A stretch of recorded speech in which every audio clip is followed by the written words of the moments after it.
Halo pemirsa, bertemu lagi di Seputar Surabaya.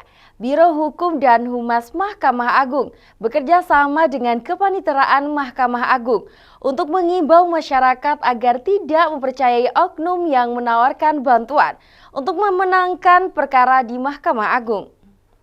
Heru Pramono, Panitera Mahkamah Agung, memastikan tawaran bantuan mengurus perkara adalah modus penipuan yang menyasar pihak-pihak yang sedang berperkara di Mahkamah Agung. Penipuan berkaitan dengan perkara di Mahkamah Agung ini sudah lama terjadi ya, tapi akhir-akhir ini lebih marak lagi ya.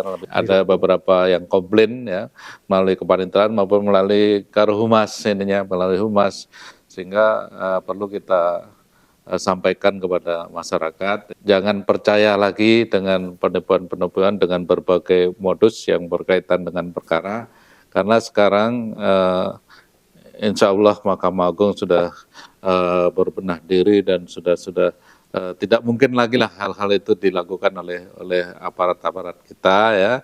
Kemudian tip menghindari penipuan tersebut ya.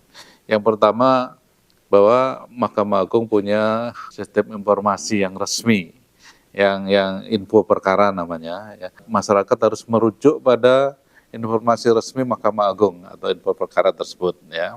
Kemudian yang berikutnya, jangan percaya pada rayuan dalam mengurus perkara, karena sekarang Mahkamah Agung sudah membuat sistem yang kemungkinan untuk dipermainkan itu sudah kecil sekali. Sebagai contoh misalnya, dalam penunjukan majelis saja, kita sudah menggunakan kecerdasan buatan untuk membantu penunjukan majelis. Jadi orang nggak bisa atur-atur lagi. Mesin sudah menunjuk majelis yang sesuai dengan persyaratan yang sudah ditentukan, misalnya beban kerja, ya, beban kerja yang paling rendah.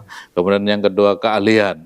Makanya jangan percaya lagi kalau ada orang ngaku-ngaku orang Mahkamah Agung kemudian menjanjikan mau mengurus perkara. Kemudian masyarakat juga harus paham bahwa dokumen resmi yang disampaikan itu hanya melalui petugas di pengadilan pengaju atau satker tingkat pertama ya, misalnya kalau di peradilan umum di pengadilan negeri, kalau di peradilan agama ya di pengadilan agama dan seterusnya. Jadi tidak ada Mahkamah Agung langsung memberikan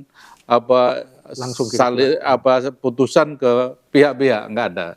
Kemudian dokumen resmi yang disampaikan itu hanya salinan putusan. Tidak mungkin ada tanda tangan oleh majelis panitera pengganti, ya, karena yang kita kirimkan ke pengadilan pengaju itu hanya salinan putusan saja. Kemudian info perkara dan direktori putusan juga dilengkapi dengan QR code yang merujuk pada halaman aslinya. Apabila masyarakat masih ragu ya terkait dengan informasi, itu tolong dihubungi Karohumas Mahkamah Agung.